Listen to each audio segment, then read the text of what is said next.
আজকে আমাদের নানু বাড়ির এখানে ওয়াজ মাহফিল হচ্ছে। আমাদের বড় হুজুর এসেছে বয়ান দিতে। আমাদের নানু বাড়ির এখানে প্রত্যেক বছরে এই হয় মাহফিল, ওয়াজ মাহফিল হয়, তাফসীরুল কোরআন মাহফিল হয়। আপনারা দেখেন হুজুর কি বলে। আল্লাহরে ভুকুর বুঝো না, আল্লাহ বলে কবরে আয় তারপর চাইব, কবরে আয় তারপরে। এই জন্য বাবা আল্লাহর হাত থেকে বাঁচা লাগবে নাকি লাগবে না? জোরে বলা লাগবে নাকি লাগবে না? এই জন্য 5 ওয়াক্ত নামাজ আদায় করবেন আর কোরআন শরীফ পড়া শিখবেন।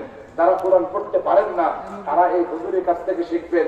এই আপনাদের এই এলাকার মধ্যে আমার ছাত্ররা অনেকেই আছে এখন আলহামদুলিল্লাহ। আপনারা জানেন যে পোস্টারে লিখছে যে কালিয়ানা চেয়ারম্যান, ওই যে চেয়ারম্যান কালিয়ানা কোরআন শিক্ষা ফাউন্ডেশন বাংলাদেশ।